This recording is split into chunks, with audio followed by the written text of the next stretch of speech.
folks, today we're taking a look at Onirim, a little card game put out by Z-Man Games, in which you alone or with a partner are escaping from some really strange dream, trying to find some doors and avoid some nightmares. I'm not sure what this game's about. It's a very strange theme, but a very simple game. Let me show you how it works.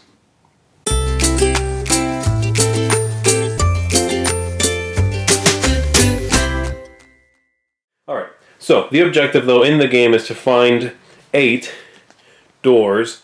There are 2 of each color.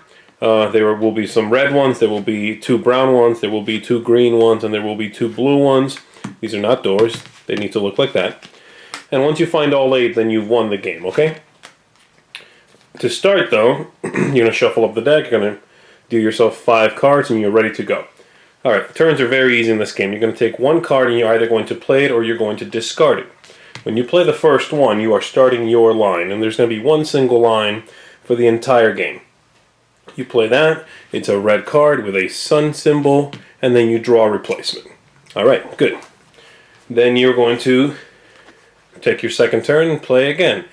The main rule here to follow is that you have to not play, you are not allowed to play the same symbol back to back. So while this is okay, playing another sun after that card would not be okay. That's illegal. So I play that, and then secondly I will play that and I will draw a replacement. Hey, look at that. How lucky is that? Once you have played your 3rd card in a row of the same color, then you've opened a door of that color, and you're going to go through the deck, you're going to find the door, you're going to play it, shuffle this up, and you've got that. And you're going to continue playing after this card. These do not go away. However, if when you go in here and draw for a card, you pull one of these, that's a nightmare card, now things start to get bad, okay? And you have to deal with this one. There's a few ways to deal with these. You can discard your entire hand and draw a new hand. Basically nuking all 4 cards you had, 4 or 5 sometimes. Usually you have 4 cards you had in your hand. The other thing you can do is you can give up a door you've previously opened to get rid of that. So you're going to take this door you've already opened, shuffle it back in here, you have to find it and open it again. The other thing you can do is you can use a card that has a key on it to kill that nightmare card, okay? And these are the 3rd type of symbol. So you have the suns, you have the moons, and you have these keys, okay? Now the key cards, there are fewer of these than there are of moons, and there are fewer moons than there are suns, and these also have another very cool purpose. You can, always on your turn, play or discard. When you discard a sun or a moon, nothing happens. You simply discard, draw a new card. When you discard a key, however, you trigger a premonition. When you discard that, you're going to flip over the next 5. You are going to have to discard a card. Now, if there was a nightmare in here, that'd be great, because I could just get rid of that one. But since they're all good, I still have to sacrifice something, so I would get rid of that. And then you can organize these however you want to. Okay? And then I can put them right back on top. That's great. Another thing keys do, if you ever are drawing from the deck to replenish your hand, and you get the door, so let's say this is on top here, and I flip it, and I flip this door, and I happen to have the matching key in my hand. I can discard it right then and there, and I have opened that door. Hurrah! And that's basically how you play the game. You keep playing like that. You are attempting to get all 8 of these before that deck is gone, trying to do the best you can to deal with these nightmares. There's one other thing you can do to deal with these, which is if you really like your hand, you don't want to give up a door, and you don't have a key, you can flip the next 5 here and lose all the ones that are good. So not doors, not nightmares, but all of these. That's also really terrible, because you might lose a key or 2 in there, which is really useful. So that's how you play the game. You continue this line. Once you get all 8 doors, you win. If you cannot do it, you lose. Alright, so let me tell you really briefly the difference to playing with 2 players. It's almost the same game. All you're going to do is you're going to give each player 3 cards in their hand instead of 5. And then I would have 3 myself. And then there are 2. This would get shuffled back in the deck. Alright. There are 2 that are common cards. So these count as being both in my hand and in the other player's hand. And you play the same way. I'm going to have my own line, and they'll have their own line of cards. And one new rule that you have to deal with, also this would have gotten shuffled back in. Let's pretend I drew that one. So one more thing you have to deal with now is you may, when you discard, let's say I don't want this card, I'm going to discard it. I can trade once I discard, as a bonus, I can trade a card from my hand with one of the two that are common cards. Meaning I'm making that card available to my partner over there. It's still cooperative. We're both still trying to win. And now I have to open 4 doors, one of each color.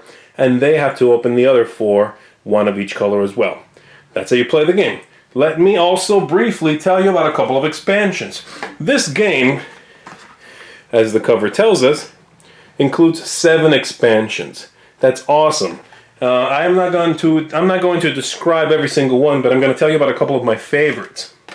So let's start with one called Crossroads and Dead Ends. These are cards that you're going to shuffle into the main deck. And they have some good stuff, they have some bad stuff, as is typical for all these little expansions. These are great because they have a symbol, but they have every color. These are any color you want them to be. And so as you can see there, you've got a couple moons, a couple suns, and a key. Wonderful. These, however, are the dead ends. These are no good. When you draw these, they are basically a dead card in your hand. And the only way to get rid of these, you cannot discard them on your turn as a solo card. The only way to get rid of them is if a nightmare tells you to discard your hand. Well, you can, dump your entire hand. Or you have a new option on your turn now, which is you can trigger an escape, is what they call it, which means you waste a turn to clean out your hand of these cards. So these can be a real pain in the neck. So there's that expansion. Here's another one. This is called the, let's see here, the Book of Steps Lost and Found. Now this is one from the original printing of the game. You could find this before, in the original small printing of the game. This is a larger printing.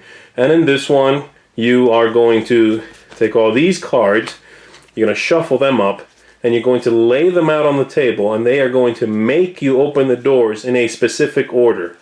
Real pain in the neck, but very interesting. And then you also have this little card here, which is going to allow you to trigger some special powers by discarding cards that have ended up in the discard pile.